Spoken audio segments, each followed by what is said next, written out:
Olá pessoal, tudo bem com vocês? O meu nome é Ednardo, sejam todos bem-vindos ao canal De Milhão ao Milhão. Aqui nós falamos sobre investimentos, mudança de mentalidade, construção de patrimônio, objetivando um dia alcançarmos a tão sonhada liberdade financeira e assim vivermos de renda passiva. Vocês que acompanham o meu canal sabem que eu tenho uma carteira que já ultrapassa os R$ 200.000 investidos. Nessa carteira eu não faço mais aportes, ou seja, eu não coloco grana do meu bolso.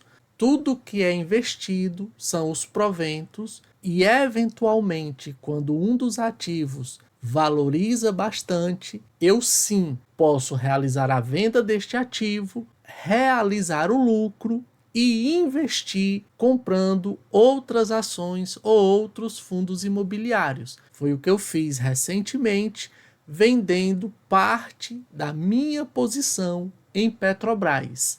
E com essa carteira eu tenho um objetivo, que era alcançar R$ 1 milhão investido em renda variável, ou seja, ações e fundos imobiliários. Conceitualmente, objetivo é o propósito, a meta, o alvo onde alguém deseja chegar. Mas para atingir esse objetivo, será que a minha carteira está rendendo o que deveria?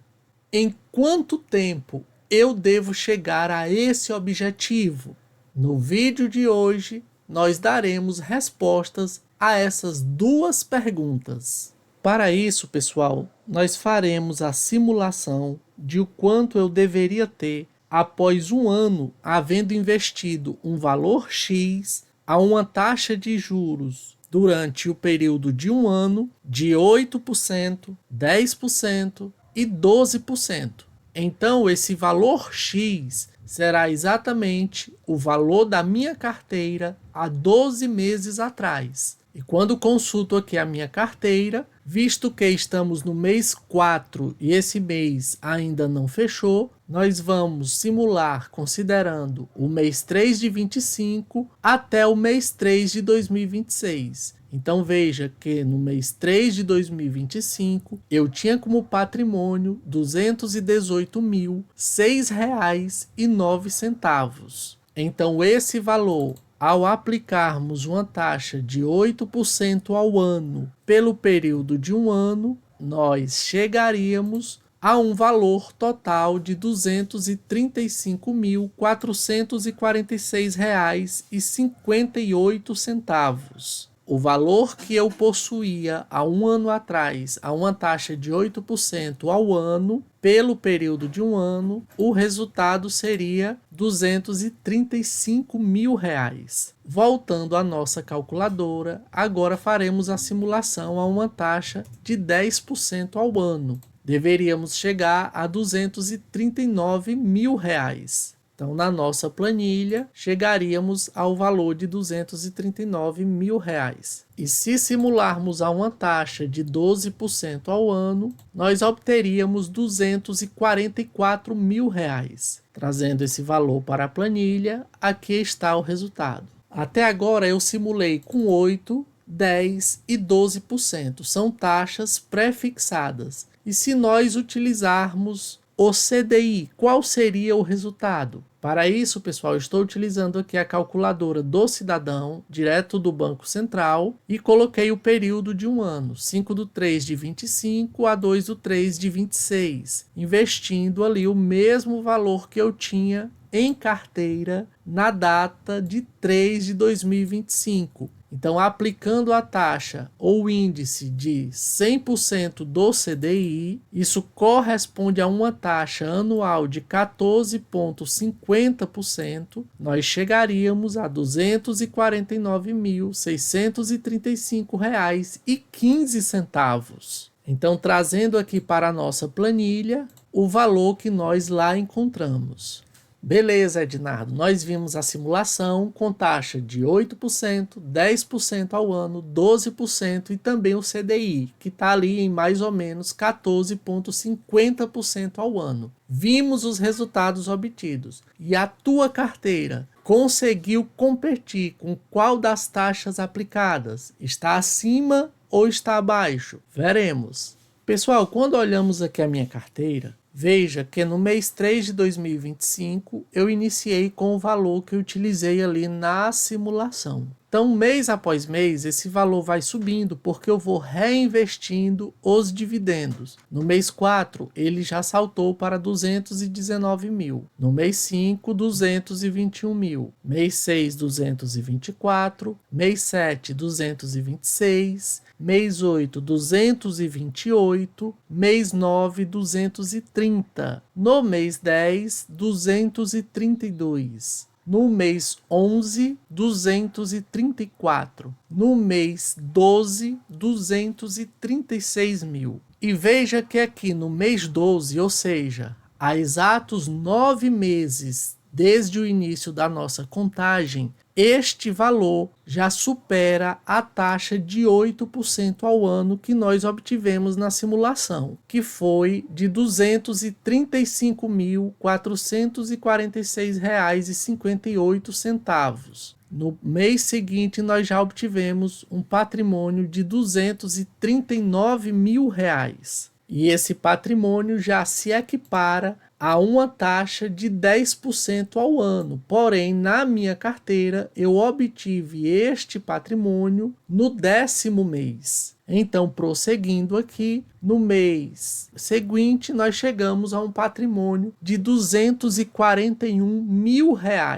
Ok, Ednardo, o resultado lá obtido já ultrapassa os 8% ao ano ou 10% ao ano, mas ainda está abaixo de 12% ao ano. Mas ainda falta um mês. E esse mês, que é o mês passado, ou seja, 3 de 26, eu cheguei a um patrimônio de R$ 251 mil, ultrapassando os 12% ao ano de 244 mil e ultrapassando inclusive o CDI, onde nos faria chegar a 249 mil investidos. E voltando aqui na minha carteira, você pode dizer, Ednardo, mas a tua carteira, mês após mês, subia ali entre 2.000, 2.000 e um pouquinho, de um mês para o outro. Por que que do mês 2 para o mês 3 subiu ali exatamente 10 mil reais? Isso aconteceu, pessoal, porque aqui no mês 3 eu realizei a venda de Petrobras e vou colocar aqui na tela para vocês. Aqui está, no dia 19 de 3 de 26, eu realizei a venda de parte da minha posição em Petrobras. Ou seja, eu vendi 400 ações, obtendo um lucro de 6.476. Então, aquela diferença de um mês para o outro de 10 mil reais, 6.476 veio desta operação. O restante da diferença, pessoal, veja que veio dos proventos, pois no mês de março eu recebi ali R$ 3.976,87. Foi o maior provento já recebido da minha carteira. E eu também tenho um vídeo sobre este recebimento. O resultado da minha carteira ao longo de um ano é maior do que 8% ao ano, meu rendimento é maior do que 10%, é maior que 12% ao ano e supera inclusive o CDI, pois após um ano, o meu patrimônio saltou de R$ 218.006,09 para R$ 251.444,73. E observe que eu só estou considerando este valor aqui, valor investido. Nem considero o valor patrimonial, aonde há aqui um ganho de capital. Com isso, pessoal, nós temos a resposta da primeira pergunta. O rendimento da minha carteira está no rumo certo. Eu estou batendo índices bem elevados. Mas e a segunda pergunta? Quando eu deverei chegar a R$ 1 milhão investido? Para responder a essa segunda pergunta, eu fiz outra simulação. Eu peguei o valor que eu já possuo investido e realizei cálculos utilizando as mesmas taxas que mostrei anteriormente, ou seja, este valor a uma taxa de 8% ao ano, em quanto tempo eu chegarei em 1 milhão? E assim fiz com 10%, 12% e também com o CDI. Vamos ao resultado. Então, pessoal, partindo do valor que eu já possuo investido, a uma taxa de 8% ao ano, eu chegaria à cifra de 1 milhão em 18 anos. Porém, se eu alcançar uma taxa anual de 10% ao ano de crescimento, eu chegarei ao número mágico em 14 anos e meio. Mas se essa taxa pular de 10% para 12% ao ano, veja que os anos diminuem e eu chego no número mágico em pouco mais de 12 anos. Porém, se a taxa utilizada for o CDI, que atualmente está em média em 14,50% ao ano, como nós vimos anteriormente, eu chegaria ao número mágico em exatos 10,3 anos. E a tua carteira, Ednardo, de ações e fundos imobiliários chegará ao número mágico em quanto tempo? Eu não consigo precisar para vocês. Atualmente, como nós vimos, a minha carteira rende mais do que todos os índices aí demonstrados. Porém, não há garantia nenhuma de que esta rentabilidade ou este desempenho continue ocorrendo nos próximos anos. Então, pessoal, infelizmente eu não consigo precisar em quantos anos chegarei ao número mágico, pois resultados obtidos no passado não garantem os mesmos resultados no futuro. Esses são os números. E é claro que eu sei que existe um negócio chamado inflação que corrói o poder de compra. Logo, daqui a 10 anos, 12, 15, 18 anos que sejam, R$ 1 milhão não terá o mesmo poder de compra que tem no dia de hoje. Mas pelos resultados, eu fico satisfeito em saber que a minha carteira, sim, está no caminho certo, rendendo o que deveria render, na minha opinião. E aí, me diz aqui embaixo o que você achou. Eu vou ficando por aqui. Deus te abençoe abundantemente e até mais.